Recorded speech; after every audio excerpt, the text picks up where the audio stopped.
Alhamdulillah, wa salatu wassalamu ala rasulillah wa ala alihi wa sahbihi wa man wala. Souvent, le Coran parle de la rencontre de Dieu, mais généralement dans le sens eschatologique, c'est-à-dire une rencontre après la mort, c'est-à-dire un retour vers le divin. Puisque le musulman vit dans une boucle existentielle qui fait qu'il vient de Dieu et c'est à lui le retour. Il est dans une boucle existentielle qui s'inscrit dans l'infini et que la mort n'est pas une disparition totale, mais plutôt une étape vers une autre expérience existentielle. C'est le propre de toutes les religions révélées, c'est-à-dire cette rencontre ultime avec Dieu. Et donc il s'agit d'une rencontre dans l'au-delà. C'est autour de cette rencontre, de ce projet de rencontre existentielle dans le sens métaphysique du terme, et spirituel et théologique du terme, que le musulman édifie et construit tout son projet de vie et qu'il le capitalise matériellement et spirituellement autour de ce projet de la rencontre de Dieu, qui pour lui, de toute façon, est la trajectoire de son existence. Inéluctable, une rencontre inéluctable. Mais le musulman espère cette rencontre, il ne la fuit pas. Ce qui peut-être angoisse le croyant, c'est l'état avec lequel il va rencontrer Dieu. Mais en même temps, il garde une grande espérance à ce que cette rencontre soit le plus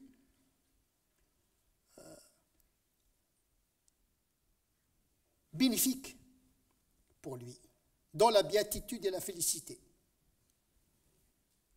Donc pour ce faire, il doit accomplir les bonnes œuvres.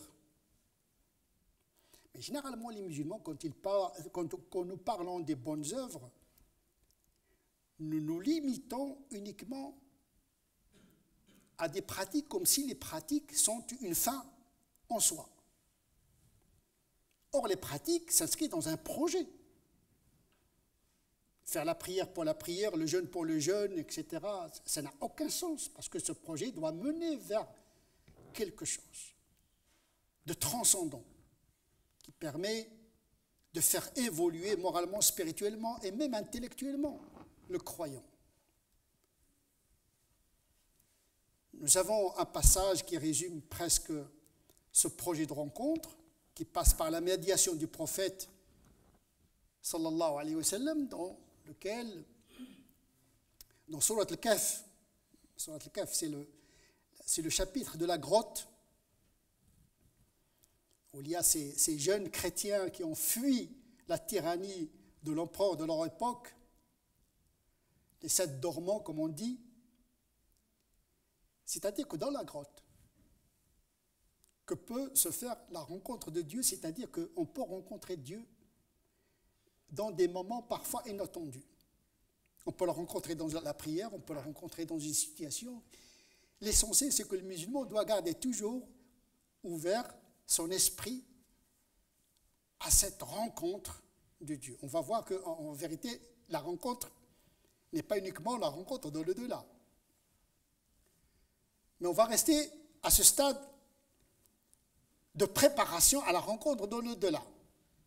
Et ce verset, à la fin de la grotte, c'est-à-dire le chapitre de la grotte, puisque le prophète lui-même, il a reçu les premières révélations dans une caverne, à la banlieue de la Mecque, dans la marginalité, dans la marge de la civilisation et de la cité,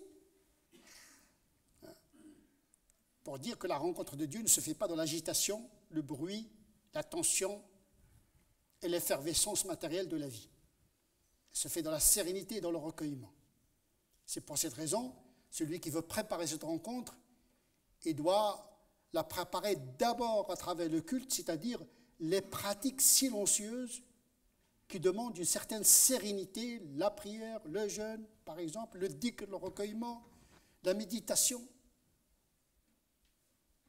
qui provoquent la présence de Dieu invisible. Ces versets disent قل إنما أنا بشر مثلكم. Il commence d'abord pour souligner que le messager n'est qu'un être humain. Je ne suis qu'un être humain comme vous. إنما أنا بشر مثلكم. Et donc, Dieu fait dire à son prophète de dire aux croyants, je suis messager certes, je vous montre le cheminement vers cette rencontre de Dieu, mais je ne suis qu'un être humain. Ne confondez pas le moyen avec la fin. La fin, c'est la rencontre. Moi, je suis un moyen, un guide.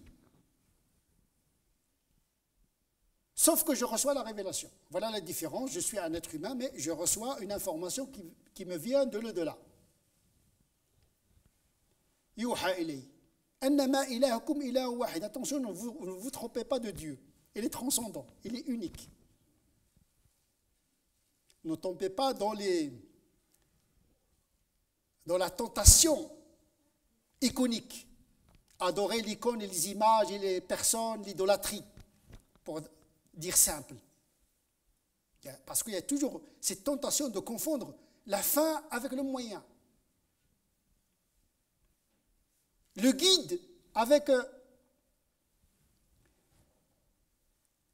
la voie qui mène vers la vérité, qui transcende le guide, le messager, le prophète, sallallahu alayhi wa sallam. Et de souligner le comment et de quoi il s'agit dans cette mission. Il dit, celui qui espère la rencontre de Dieu, il n'y a pas d'obligation. La foi n'est pas obligatoire. Les gens choisissent d'être musulmans. Ils choisissent de croire, choisissent d'espérer ou pas. Mais pour ceux qui espèrent la rencontre de Dieu, eh bien, il faut se préparer pour ce faire. فَمَنْ كَانَ يَرْجُو لِقَاءَ رَبِّهِ. Celui qui espère rencontrer Dieu, la rencontre de Dieu, il est au centre même de l'existence de tout croyant, parce qu'il organise toute sa vie dans la perspective de cette rencontre ultime existentielle, c'est-à-dire la rencontre avec Dieu lui-même. Puisque le jour du jugement dernier, comme nous dit le prophète, Dieu parlera directement à chacun de nous. Il n'y aura pas une résurrection communautaire et collective. La résurrection, elle est individuelle. Chacun, il aura... La rencontre dans l'au-delà, il ne va pas être rencontre massive par communauté, mais une rencontre individuelle. Donc le musulman, il organise cette rencontre de manière solitaire et individuelle. Dans la cité, dans la communauté, dans la société, mais il chemine intérieurement vers cette rencontre avec le divin. Celui qui espère la rencontre de Dieu, qu'il fasse de bonnes œuvres. Donc une foi inutile n'a pas de sens. Il faut que cette foi, cette espérance soit active. Il faut remplir le monde par des bons actes. Construire et ne pas détruire. Répandre le bien et pas répandre le mal. Une foi intelligente et pas absurde. Sans préciser, parce que tout le monde sait le bien et tout le monde sait le mal. La différence, il y a ceux qui sont motivés pour faire le bien, il y a ceux qui le sont moins. C'est-à-dire que ces œuvres-là, en vérité, elles sont utiles, parce que c'est amal salih. Celui qui fait le bien, c'est d'abord pour soi-même. Le premier bénéficiaire du bien, c'est l'acteur lui-même. Et la première victime du mal, c'est l'acteur lui-même. C'est à nous de choisir le mode de rencontre de Dieu, à travers le bien ou bien à travers le mal. Qu'il fasse des actes justes, des bonnes œuvres, sans associer à Dieu dans le culte et dans l'adoration aucune autre divinité, aucune autre personne. C'est-à-dire, il y a l'élan de la sincérité. Ce que je le fais pour l'absolu. Cet acte me libère de mon égoïsme et me libère des autres également, parce que je n'attends des autres rien. Parce que là où il y a l'attente, il y a déception. Celui qui fait les bonnes œuvres pour les autres, il sera toujours déçu. Mais celui qui travaille avec l'absolu dans la transcendance, ce qui importe, c'est la conformité.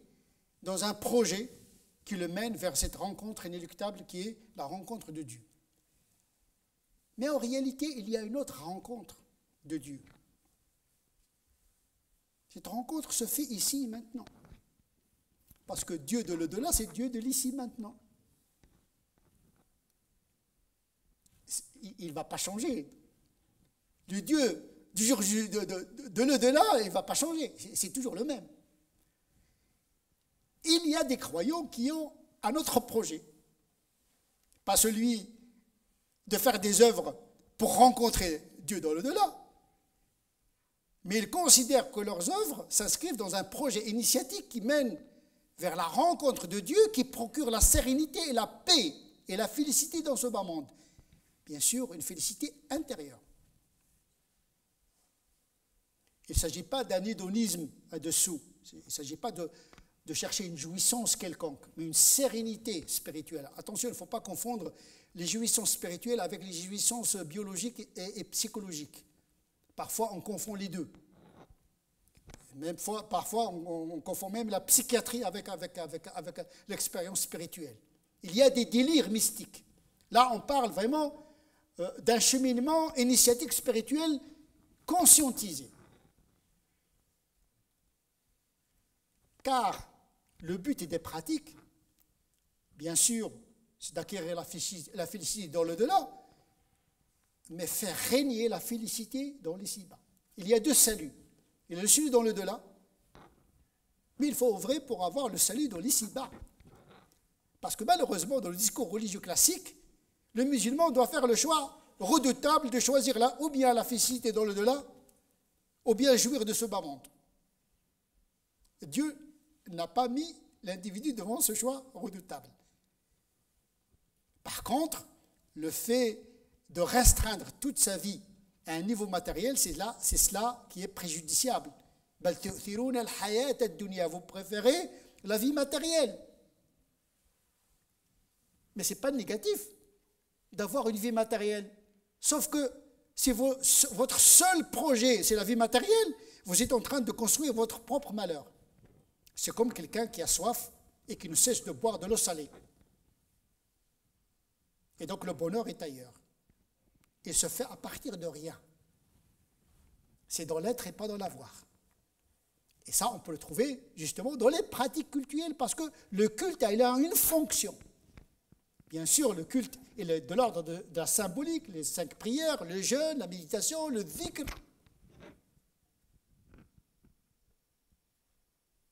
C'est pour évoquer Dieu, entretenir la souvenance de Dieu, mais également, il a une fonction qui consiste à rapprocher le croyant de son Créateur afin de vivre une vie sereine et étendre autour de lui la sérénité et la paix. Puisque Dieu, c'est la paix. Une fois qu'on s'est rapproché de la paix, on diffuse la paix. Le moment le plus sensible dans la prière canonique, c'est la prosternation. Plus vous descendez physiquement en bas, plus vous vous élevez spirituellement vers le haut. Sujud waqtarib. Dieu dit dans le Coran, prosterne-toi et rapproche-toi. C'est dans l'humilité où il y a la grandeur du croyant. Humilité avec Dieu, humilité avec les autres également. On apprend l'humilité avec la transcendance pour pouvoir vivre la même expérience avec nos semblables. Il ne s'agit pas d'être humble avec Dieu et tyran avec ses créatures. Le culte a une fonction éducative. En plus, c'est une fonction mystique, c'est de traverser les distances métaphysiques et mystiques qui nous séparent de Dieu. Parce que cette rencontre ne se fait pas par le corps, elle se fait par l'esprit et l'âme. C'est pour cette raison que les pratiques intérieures en islam ont un plus grand coefficient spirituel que les pratiques exotériques. Parce que le lieu du regard de Dieu, ce ne sont pas les corps, mais les cœurs et les esprits. Il y a des prières mortes, parce qu'il lui manque cet esprit. il y a des jeûnes et des méditations vides, absentes de Dieu. Où Dieu est absent. Il n'y a pas de rencontre. Et même à ce niveau-là, lorsque le musulman le pratique, même s'il sent qu'il est très loin de cette sérénité divine, il doit toujours pratiquer dans l'espérance de réaliser cette rencontre ici et maintenant, pour ne pas désespérer de sa pratique sèche, parce qu'il se peut que cette pratique mécanique soit une pratique spirituelle à condition qu'il accompagne cette pratique mécanique avec l'espérance. D'où l'importance de ce moteur qu'est l'espérance. On a réservé d'ailleurs une série de sermons autour de l'espérance active, comme une attente intelligente de la présence de Dieu. Parce qu'en réalité, on ne sait pas quand est-ce qu'on va rencontrer Dieu. Dans la prière, dans la difficulté, à travers une personne, Dieu il est avec vous. Encore faut-il avoir la grâce et l'ouverture du cœur pour pouvoir sentir cette présence. Là où il y a la sérénité, là où il y a la paix, c'est là où il y a Dieu. Et donc cette rencontre, elle procure déjà un bénéfice spirituel pour le croyant, sans parler de l'impact sociétal. Quelqu'un qui a fait l'expérience de la rencontre de Dieu, comme un Ibn Taymiyyah, comme de grands mystiques qui disent « Moi, mon paradis, c'est dans ma poitrine. » Il n'a même pas besoin de cette rencontre dans l'au-delà. Il a déjà réalisé la rencontre dans ce bas monde. C'est-à-dire que le voile, l'épaisseur du voile qui le sépare de Dieu, c'est aminci. Bien sûr, on ne peut pas accéder directement à Dieu, mais on peut le sentir par une expérience gnostique intérieure. C'est possible. Ça peut arriver à un musulman 1 seconde dans sa vie, 3 secondes, 4 secondes, etc. Il y a des moments où on sent véritablement qu'on est sous le rayonnement de quelque chose qui nous dépasse, qu'on n'arrive pas à décrire, etc. Et donc, cette rencontre, par essence, apaise le croyant, diminue son angoisse et lui permet d'agir positivement dans la société. Vous voyez que la pratique du culte, la pratique mystique a une portée civilisationnelle. C'est-à-dire que la religion, si elle est bien comprise, si elle est pratiquée ésotériquement, il ne peut que construire et bâtir une civilisation. Dans la construction et pas dans la destruction. Puisque celui qui rencontre Dieu ne peut pas être un facteur de mal. نسأل الله عز وجل أن يجعلنا من الذين يستمعون القول فيتبعون أحسنه أولئك الذين هداهم الله وأولئك هم أولو الألباب اللهم اهدنا فيمن هديت وعافنا فيمن عافيت وتولنا فيمن توليت وبارك لنا فيما أعطيت اللهم صل على سيدنا محمد وعلى آل سيدنا محمد كما صليت على سيدنا إبراهيم وعلى آل سيدنا إبراهيم وبارك على سيدنا محمد وعلى آل سيدنا محمد كما باركت على سيدنا إبراهيم وعلى آل سيدنا إبراهيم في العالمين إنك حميد مجيد سبحان ربك رب العزة عما يصفون وسلام على المرسلين والحمد لله رب العالمين.